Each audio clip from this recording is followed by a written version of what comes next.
안녕하세요. 가장 쉽게 설명해주는 남자 가심남입니다. 오늘은 설비 엔지니어가 하는 업무를 궁금해하시는 분들이 계셔서 이와 관련된 영상을 준비했습니다. 설비 엔지니어 직무로 입사하게 되면 설비와 관련된 일을 하는 건 알겠는데 이런 모호한 답변 말고 보다 구체적이고 자세한 내용으로 직무를 분석하려고 하니 잘 따라와 주시기 바랍니다. 먼저 설비 엔지니어와 메인트 업무, 즉 유지보수를 담당하는 테크니션을 구분해야 하는데요. 설비 엔지니어에 대해 설명한다면서 테크니션 얘기가 나온 이유는 각 반도체나 디스플레이 회사마다 엔지니어와 테크니션을 구분하는 회사가 있고 직무를 통합해서 함께 운영하는 회사가 있기 때문입니다. 먼저 엔지니어적인 측면을 살펴보면 직접 공구를 이용해 설비를 뜯고 고치는 업무보다는 PM이나 라인 증설 등 설비 작업 관련 스케줄을 관리하는 업무가 많고요. 또한 현업에서 메이커라 불리우는 장비 업체들과 직접적으로 컨택하는 업무들은 대부분 엔지니어 선에서 이루어집니다. 또한 설비의 부하율, 고장률 등의 지표들을 추출하여 설비를 더 효율적으로 운용하기 위한 업무들도 수행합니다. 반면에 테크니션의 경우는 설비를 뜯고 조립하고 실질적으로 설비를 유지보수하는 업무를 수행하는데요. 이로 인해서 라인 내 모니터링 공간에서 대기하고 있다가 장비 BM이 발생하면 최우선적으로 달려가 조치를 취하는 업무를 수행합니다. 본인들의 자력으로 고칠 수 있으면 다행인데 메이커의 전문적인 조치가 필요한 경우에는 엔지니어에게 통보하여 메이커의 작업 인원을 섭외하는 경우도 많습니다. 설비 엔지니어도 설비 관련 문제로 인해 라인에 입실하는 경우가 많지만 실질적으로 작업을 수행하며 몸으로 뛰는 업무는 테크니션들이 하기 때문에 보통의 경우 테크니션은 고졸이나 초대졸들로 채용을 하고 설비 관련 데이터를 다루고 전체 상황을 관리하는 측면이 강한 엔지니어는 대졸자들로 채용하는 경우가 많습니다. 그런데 아까 제가 어떤 회사는 엔지니어와 테크니션의 구분이 없고 또 다른 회사는 구분이 있다고 말씀드렸죠. 설비 엔지니어와 테크니션의 업무가 구분 없이 통합되어 있는 회사가 삼성 쪽 계열사이고요. 구분되어 채용도 대졸과 초대졸로 나누어서 진행하는 회사들이 SK 하이닉스나 LG 디스플레이라고 보시면 되겠습니다. 이번 페이지부터 설비 엔지니어가 실제 수행하는 업무에 대해 조금 구체적으로 살펴볼 텐데요. 다만 앞서 말씀드린 것처럼 테크니션의 업무도 함께 수행하는 회사도 있기 때문에 테크니션 측면에서의 업무와 엔지니어 측면에서의 업무를 조금 구분해서 설명드리려 합니다. 엔지니어와 테크니션의 잡이 구분되어 있는 회사에 입사한다고 하셔도 이 둘은 업무적으로 계속 얽히고 서로 도와가며 일할 관계이기 때문에 알아두시면 좋습니다. 먼저 테크니션의 주요 업무는 설비 고장을 조치하고 예방 정비 등을 수행하는 업무이고요. 한마디로 장비를 직접 손보는 업무들을 담당한다고 보시면 된다고 했죠. 간단히 예를 들면 설비를 클리닝 한다던가 소모품 교체 작업, 설비 초기화 등이 있겠고요. 실제 업무가 어떻게 이루어지는지 간단한 사례를 통해 설명드리겠습니다. 디스플레이 업계라고 가정할 때 글라스가 대면적이 될수록 사람 한 명이 들 수 없을 정도로 크기도 커지고 얇은 글라스가 팔랑거리면서 깨지기도 쉬워집니다. 이런 글라스가 설비 내에서 공정을 진행할 때 척이라는 다이 위에 놓이게 되는데요. 글라스를 고정하는 여러 방법이 있지만 주로 척에 뚫린 백큐홀에서 글라스를 진공 흡착하여 공정이 진행되는 동안 흔들리지 않게 고정해주는 방법을 많이 씁니다. 이와 관련해서 나타나는 문제 사례들을 조금 알아볼게요. 글라스가 정상적으로 척에 안착되어 백큐음으로 흡착되면 매끈했던 글라스가 오른쪽 그림처럼 흡착되는 부분에서 울게 됩니다. 과장해서 그린 감이 없진 않지만 이로 인해서 백큐음 압력도 지나치게 강하면 척 위에서 글라스가 깨지기도 하고요. 그런데 보통의 경우는 백큐 앞 설정만 잘해주면 문제가 없을 텐데 다음 사례를 보면 이야기가 달라집니다. 정상적인 보통 상태와 다르게 척 위에 조그맣게 이물질이 있죠. 많은 취준생분들이 펩 내부가 완전 무결하게 깨끗하다고 생각하시는데 생각보다 이물들이 많이 돌아다닙니다. 사람이 오피스 공간에서 펩으로 들어갈 때도 많이 딸려가고 이유는 많습니다. 본론으로 돌아와 글라스가 안착되는 척 위에 이물이 있는 상태로 글라스가 안착이 된 후에 백큐몰을 흡착하면 어떻게 될까요?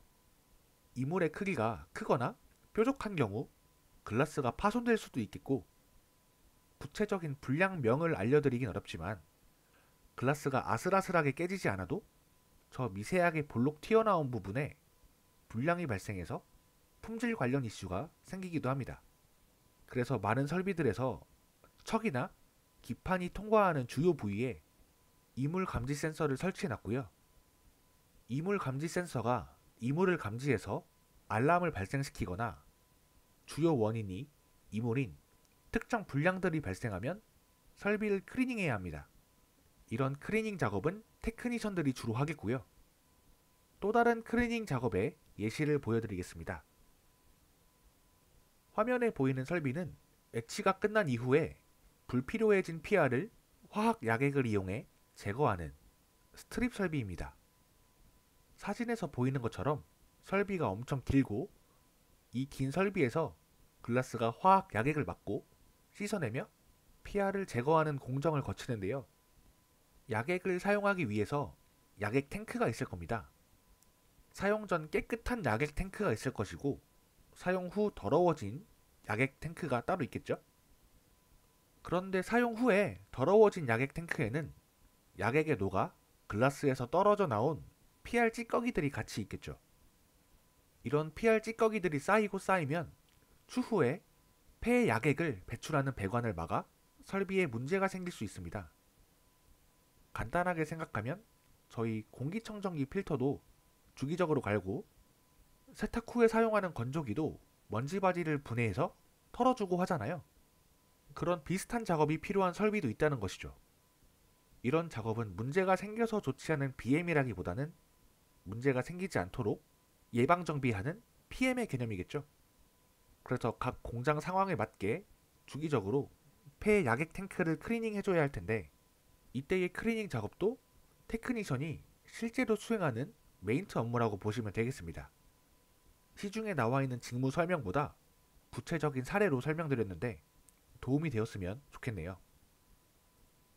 그 다음으로는 롤 구분이 모호해서 엔지니어와 테크니션의 공통 업무로 분류한 업무에 대해 살펴보겠습니다.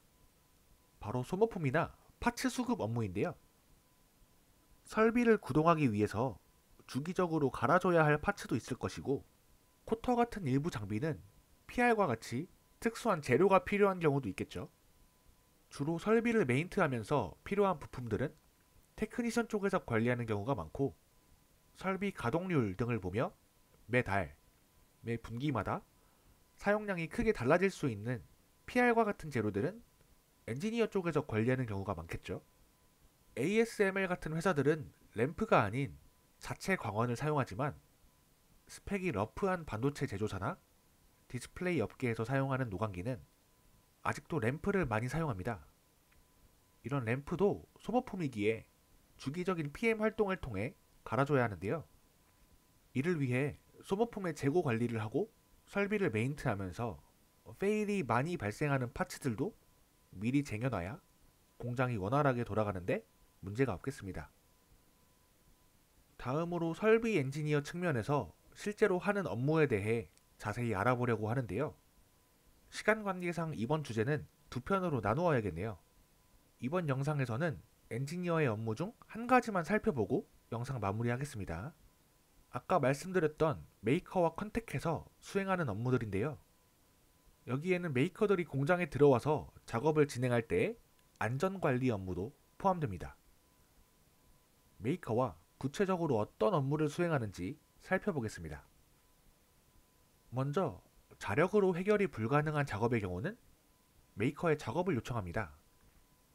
설비를 셋업한 지 얼마 안 된 상황이면 자동차처럼 보증 기간이 있어서 무상으로 부를 수 있지만 시간이 지난 경우에는 비용을 지불해야 하는데 생각보다 많이 비쌉니다. 메이커에 작업을 요청하는 경우 단순히 인원을 부르면 끝나는 것이 아니라 고장 내용이나 현재 설비 상태 등의 정보를 메이커에 정확하게 전달하고 메이커는 이런 상황에서 해야 하는 구체적인 작업 정보를 엔지니어에게 전달합니다. 실제 작업을 수행하는 것은 메이커 인원들이지만 담당 엔지니어는 이 작업자들의 안전 담당자로서 어떤 작업이 이루어지는지 알아야 하며 이 작업 내용을 바탕으로 작업 허가를 내줘야 하는데요. 허가되지 않은 작업을 하는 것은 안전 위반이기에 안전 페트롤을 도는 감시자한테 걸리면 즉시 퇴출 및 업체에 페널티가 부여됩니다. 업체만 페널티를 먹으면 상관이 없겠는데 당장 메이커 인원이 해결해줘야 할 문제를 라인 내에 들어와서 해결해줄 수 없으니 엔지니어 입장에서도 난감한 상황이 발생하고요. 이런 이슈들로 인해서 안전 관련 절차를 잘 준수하고 메이커의 안전 관리 감독을 하는 것도 설비 엔지니어의 업무입니다.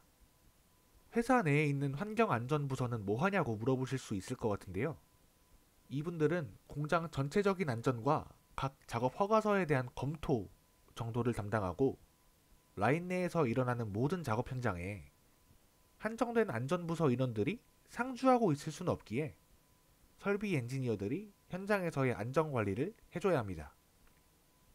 메이커와 컨택해서 하는 업무는 작업 요청이 압도적으로 많겠지만 단순히 해결하기 어려운 문제가 있을 경우 정식 회의를 통해 요구사항을 전달합니다. 운용하면서 불편했던 내용에 대해 개선을 요청하기도 하고요. 필요하다면 메이커도 해결 방안으로 소프트웨어적인 업데이트를 통해 요구사항을 들어주기도 합니다. 하드웨어적인 개조가 필요한 경우는 정말 심각한 상황이기에 잘 일어나진 않고요. 우리가 사용하는 핸드폰도 작은 버그 문제를 iOS 업데이트 등의 업데이트로 해결해주는 것처럼 공장에서 돌아가는 설비들도 비슷한 방법으로 해결해줍니다. 또 필요하다면 추가 기능을 유상으로 구매하기도 합니다. 메이커에서 새로운 기능을 개발하고 이를 팔아 이윤을 남기기 위해 엔지니어들에게 홍보를 하고 꼬드기는데요. 새로운 기능을 적용했을 때 생기는 문제점이나 비용 대비 효용, 작업에 걸리는 시간 등을 종합적으로 검토하고 상부에 보고해서 이를 적용할지 말지 판단을 내리는 것도 엔지니어의 업무라고 볼 수 있겠습니다. 아직 엔지니어 측면에서의 실무 내용 관련해 설명할 내용들이 많은데요. 이 부분은 양이 많아서 바로 다음 영상에서 이어서 설명하도록 하겠습니다. 긴 시간 고생 많으셨고 다음 영상에서 뵙겠습니다. 감사합니다.